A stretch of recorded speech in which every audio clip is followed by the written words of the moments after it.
seen worse decision-making than 6 turnovers at halftime. Not proud of it, but yes, they have seen the basketball turned over, and this is the time of the year when teams should be playing their best basketball. Well, the best teams anyway, and Chris Warren with a long one. Loose ball going to Bartlett, and Reese Martin with a foul. Pretty good foul there by Reese Martin. Adelaide had both Diamond Simpson and Daniel Johnson salivating at getting the ball there under the bucket. Yeah, you know when you're a little man and there's a long rebound, you know something's coming over your shoulder. When the ball bounces high off of the back of the rim and you've got position, you're like, oh no, it's going to be a jumping contest. Tyson DeMoss comes in for Reese Martin, who I believe would be in foul trouble. That's his 3rd personal foul. So DeMoss gets the early entry. Stephen Waisman is very quiet tonight. Only 2 points on 2 free throws. No field goal attempts so far for someone that plays a reasonable amount of minutes. I'd like to see him be more aggressive. He's one of the guys that Adelaide probably have to look to of being one of their franchise players, and he needs to be probably a little bit more aggressive at that offensive end. Saville with another nice pass to Larry Davison. Let's check out Saville's stats. He's got 5 rebounds and 3 assists, as he's one of those guys that accumulates stats.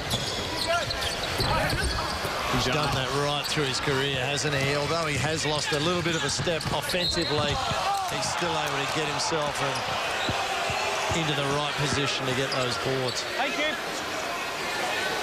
Boy, Chris Warren got a lot of ball on that one.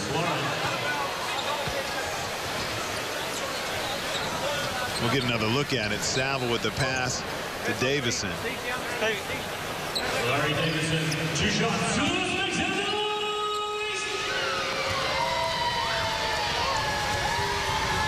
Couldn't see it from that angle, but Larry Davison gets himself to the line, rewarded for running the lanes.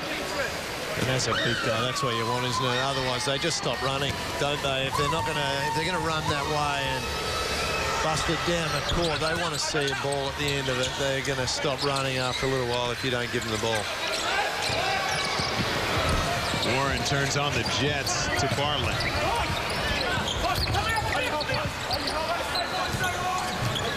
Wollongong scored the last 9 to get themselves on top. Simpson ties it up at 34.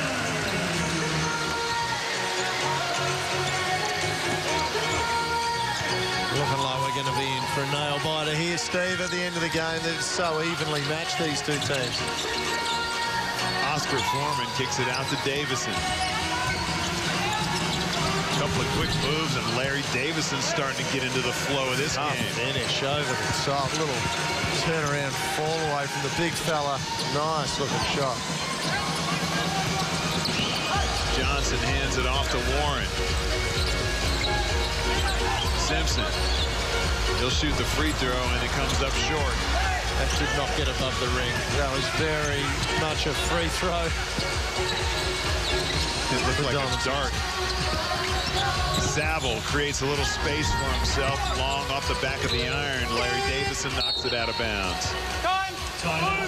Timeout on the floor, charged to the Adelaide 36ers. Marty Clark doesn't like what he sees. His team is down by 2. 36-34 here in the opening part of the 3rd. All Rivers women's sandals reduced to $15. Over 233 style and colour combinations. Many have leather lining and high-density latex River Soft padding and are more than 60% off. Limited time only, out of this world finance offer. No deposit, 50 months interest free at Super A-Mart. Buy furniture, bedding and outdoor with no interest to pay till May 2016. Super A-Mart, smart. Nobody beats Super A-Mart. No pressure. Let's go, Sixers. Welcome back. Wollongong on a bit of a tear here to open up the 3rd quarter. they didn't end it too bad. They didn't end the second quarter too bad either. So it's been one-way traffic for a while. Adelaide trying to plug up the leaky boat, get things going back in their direction. Of course, basketball is such a game of momentum swings. I'm sure we'll have a few turns of the tide before the night's over. Daniel Johnson gets it to Warren. He steps back behind the three-point line. He had a wide open 15-footer and thought, I can step back another minute and a half here and get a three, and that is a tough shot there by Chris Warren. Saville back to Ubaka.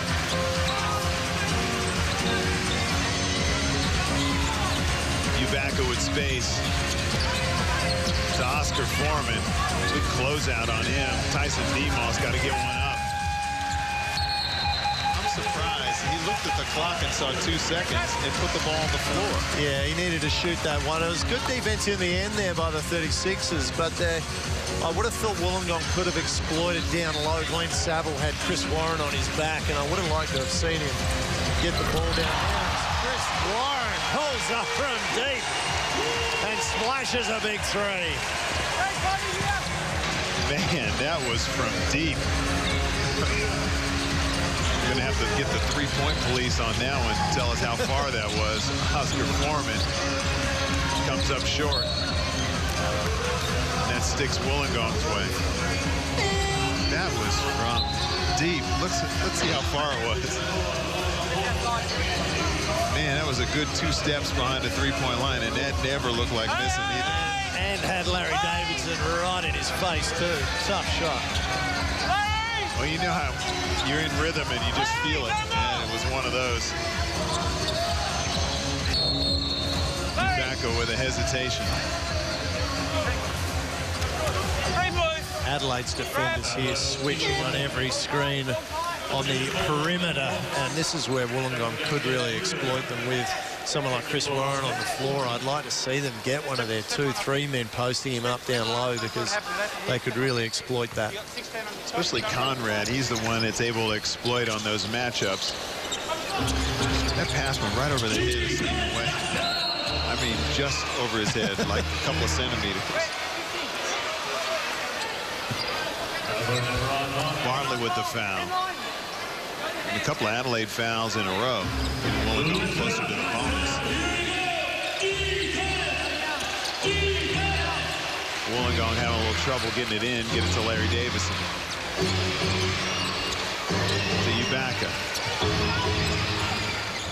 Gets his rhythm going. Comes up short. Bartlett. To Warren, who's hot. Step back. Waits for Tyson Demos. Good recovery there by Tyson Demos. He got himself in the air, which isn't the best defensive position to be in, but he was able to recover and put an enormous amount of pressure on that shot. So we see a great cut through by Larry Davidson for the 2. That was a very nice cut. Saw the opportunity. Daniel Johnson. Few long three-pointers attempted by the 36ers. Not the best shot for Daniel Johnson under those circumstances. He's now 2 of 13 from the field. He needs to get himself in close to the bucket and get some scores in close. Dave Gruber on a good cut. Just a very bad pass. Had an open Tyson Demos. Wasn't able to deliver. Stephen Way on a hand to Johnson to Warren.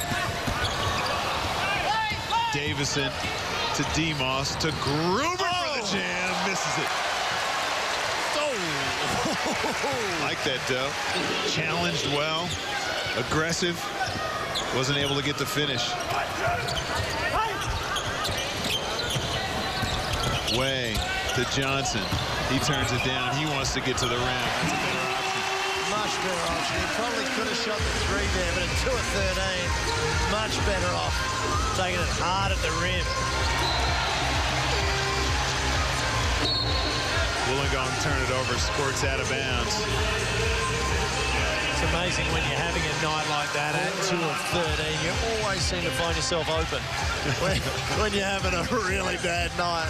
when you're hot, you're never open, and I guess people start leaving you open when you start to get to 2 of 11, 2 of 12. And when you're really having a bad night, you can see it about 3 passes before it happens that you're going to be open. Way. Daniel Johnson, that was about 2 meters too high. Thought Dwight Howard was going to be on the end of that one.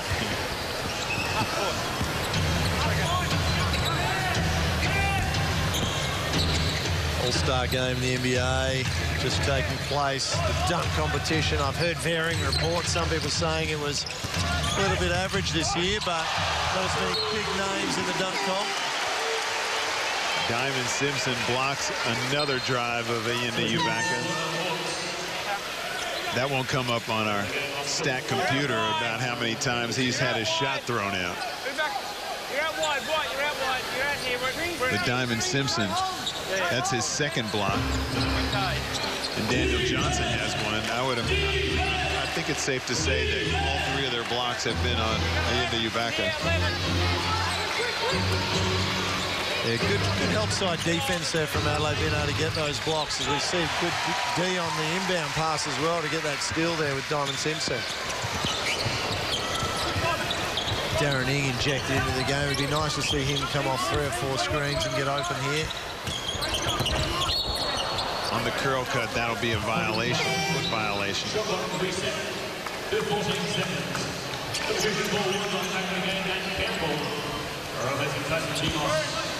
And it's kind of like guarding Reggie Miller, the way they're setting screens for Darren Ing. Screen here, a double screen, a staggered double. Diamond Simpson was open there for about 1.5 seconds, wide open under the ring. That's why there's a bit of an ooh from the crowd, as he's given no respect from 12 feet by Oscar Foreman, staying 1.5 meters off him. And I guess until he can start hitting that down, he's not going to be given any either. Conrad.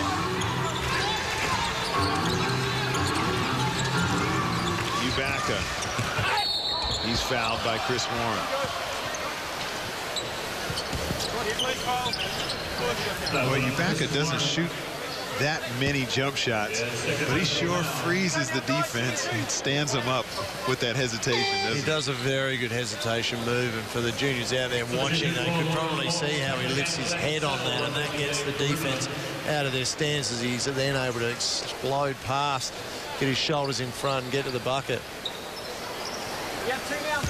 I do like the 2 shots. I was talking to Damon Lowry. Of course, he played with the Wollongong Hawks in their championship team that won in 2001. And he was saying before he got into the league, he used to watch guys like yourself. One in particular was Derek Rucker. He said, he started doing that little hop, and I think, I'm not going to go for that. I tell you what, Terry Rucker, he stood up many people in his time. Oh, I remember watching him when he first came out here, and he was near on unstoppable. Some of the games that he had, unbelievable player. We're lucky to have him come to the NBL.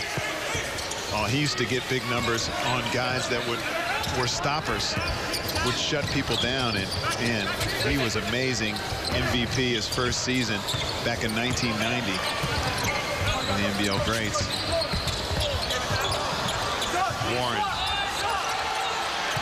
Crowd letting him know he's got to get a shot off. His lefty just misses. Saville can't pull it in, so it'll go to the Adelaide 36ers.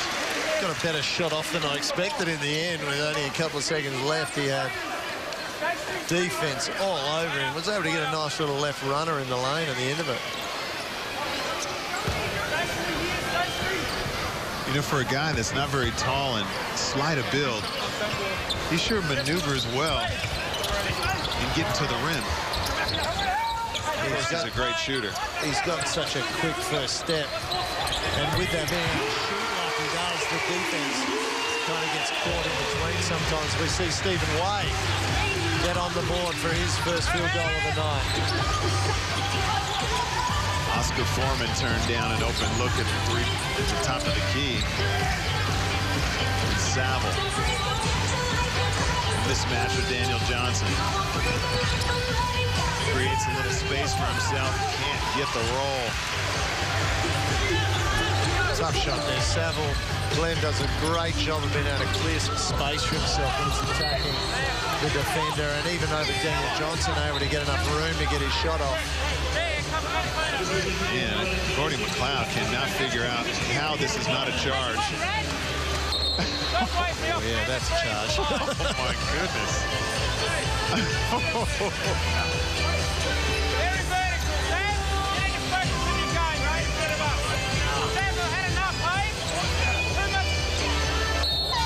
Saville having a word. He's getting a warning, but watch this again.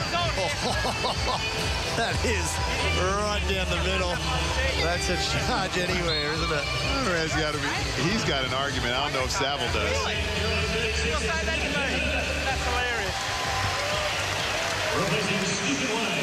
Nathan Herbert onto the court. I haven't seen much of him tonight.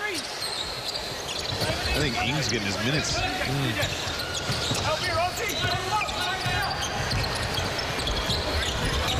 Daniel Johnson working his way closer to the hoop last couple of possessions.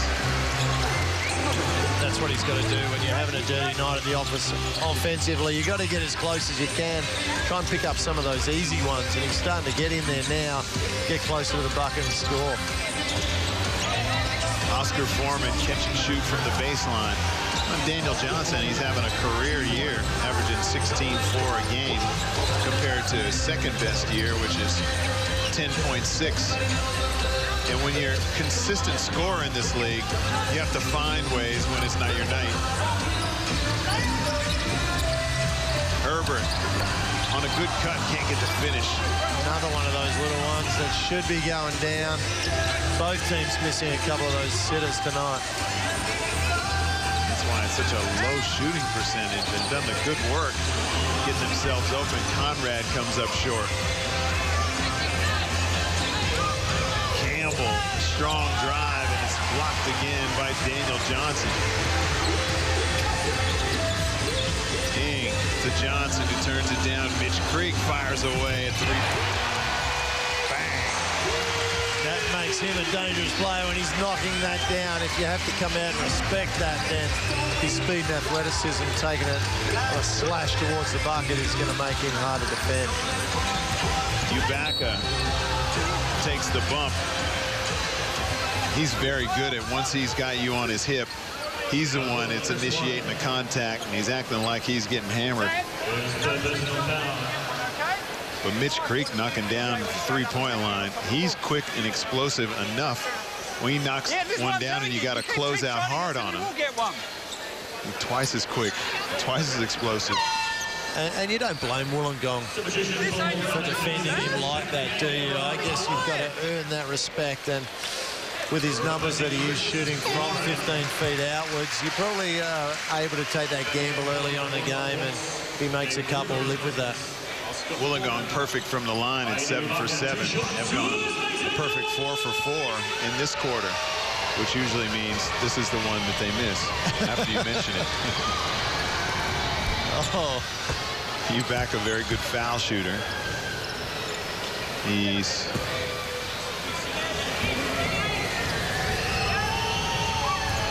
at 86%. And there this is that one. Had to be one of the two. Well done, Steve.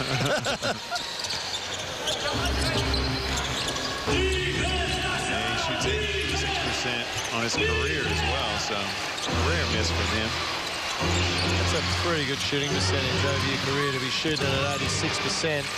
Not too many guys that finish up their career in the free throw line with 86%. Saville with a tough shot, gets the roll just before the shot clock expires. Bartlett's got to get one up. He does from the three-point line. Backs it in. Didn't call it, but he'll take it. Adelaide going on a winner on a bank three-pointer from Everard Bartlett.